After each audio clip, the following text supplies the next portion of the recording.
Golden Light, or should I really say, Eternal Pain. This game is a product of what happens when you give a mentally insane person the power to make games. And I'm pretty sure it went something like this. How can I inflict the most amount of mental torture on any living being? Ah, that's it! Roguelites, jump scares, and PS2 graphics. And thus, Golden Light was created. In this game, you play as this thing, and you travel through a living intestine, eat anything you find off the ground, and get jump scared by inanimate objects. If you thought your parents leaving you alone in the house made you paranoid, try playing this game because there are mimics everywhere. They're in your walls, they're in your doors, they're even in your computer. Who knows? This video could be a mimic. Give me your toes. This game will make you attack anything on sight. But wait, you can't do that because then you'll upset the gut. And when you do that, then the game gets 10 times harder. And then, just like females on Twitch, you must present it with money to please it. When you first get in Golden Light, you're gonna notice two things.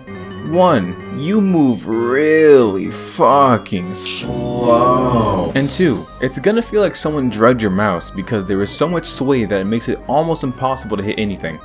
If this were any other game, I would call it trash, but this is Golden Light, so it works in service of immersing you in the horror. Cause like, let's be real here, it wouldn't be so scary if you could instant no-scope all the enemies around you. So, good job on that. Another thing about this game is that it looks like someone punched it in the face about 300 times. And now it looks like this. Everything is so grotesque and nasty, and my first instinct to every NPC is to murder it right then and there. But, as I said before, I like this aesthetic because it helps with my immersion. And since this is a roguelike, you're going to die a lot. But on the bright side, it's not like Splunky, where if you get hit once, it's game over. Yo! The obvious things that make this game stand out would be the horror. And if you guys don't already know, I'm an absolute bitch when it comes to horror games.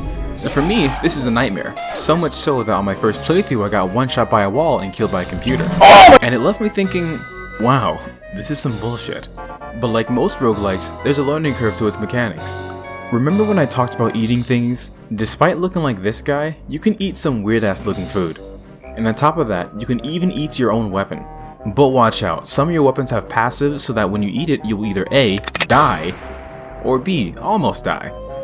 There are surprisingly a lot of things to do in this game, so much so that if I were to cover them all, it would look like a documentary. Also, this game has 2-player co-op, so now not only you can suffer, but your friends as well. Should you buy Golden Light? Yeah. If you enjoy horror and like roguelikes, this game is right up your alley. But if you're a bitch like me, I wouldn't recommend this game. But hey, you can ride a bike, so who would really pass that up? Alright, bye.